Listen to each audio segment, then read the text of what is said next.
Hello everybody and welcome to the Tuesday edition of Video Clips with Dr. Pam. And we'll start with a couple of announcements. First of all, this week is the big week. It's conference week. We start on Friday, November 2nd, goes through Sunday, November 4th. We've got Dr. McDougall, Dr. Barnard, Dr. Bregan, Dr. Polewski, Dr. Jacobson. You can't miss it. It's fabulous. All your meals and all that education are included in just your $199 ticket price. So I know a few hundred of you are going to be joining us and a few more might want to. So call the office if you need more information.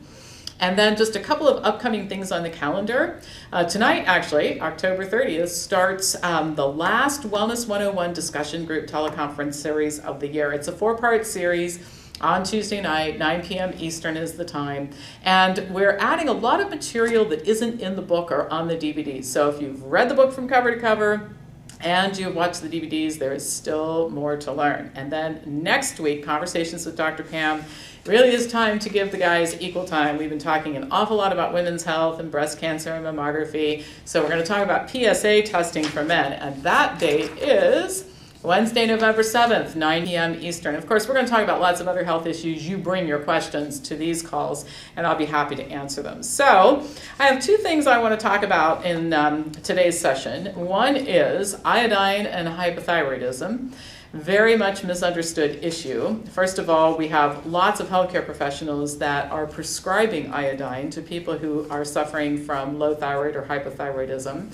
And the second thing is because we advise people to consume unrefined sea salt when they season their food and that sort of thing, the question comes up that, oh my gosh, if I'm not going to be consuming iodine in salt, where am I going to get it?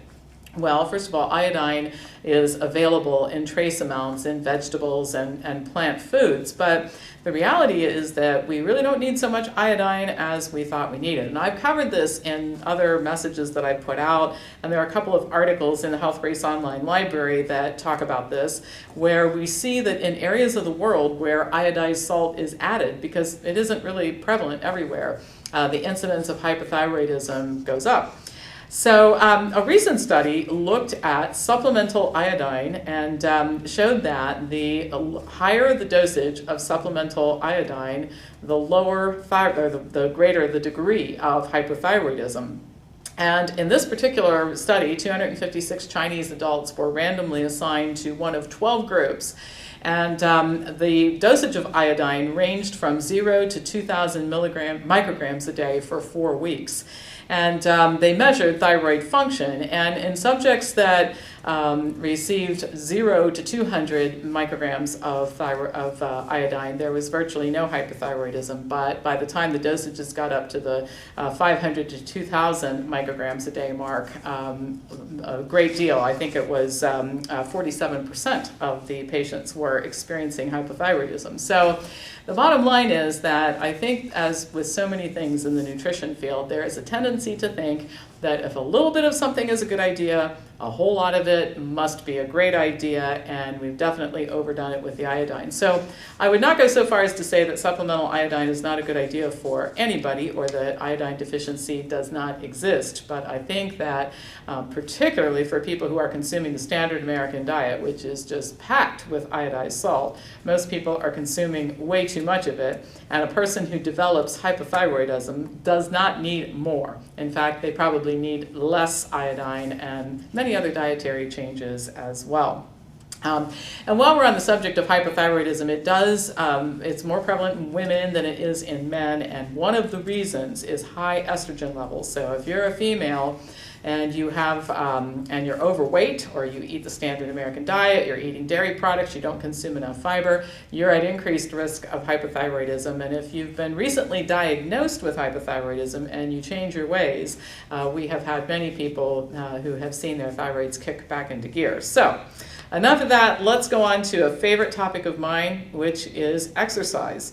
And you're probably thinking, oh my God, here she goes again. I don't like it. I don't like to go to the gym. I don't like to exercise. I don't like to sweat. I hear all these excuses back and forth. And so anyway, I guess my life's work is convincing people to do it. And I'll tell you, it's a whole lot easier to get people to change their diet than it is to get them to exercise. But I'm determined to just nag everybody until you all start doing it.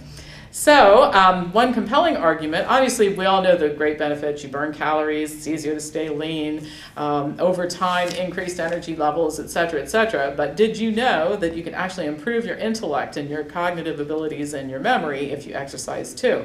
So people who exercise are smarter. Well, they're smarter because they choose to exercise and they understand the value of short-term pain for long-term gain, but actually there's another mechanism of action as well called neurogenesis, which is the formation of new brain cells. And we now have some evidence showing that when you exercise, your brain capacity expands.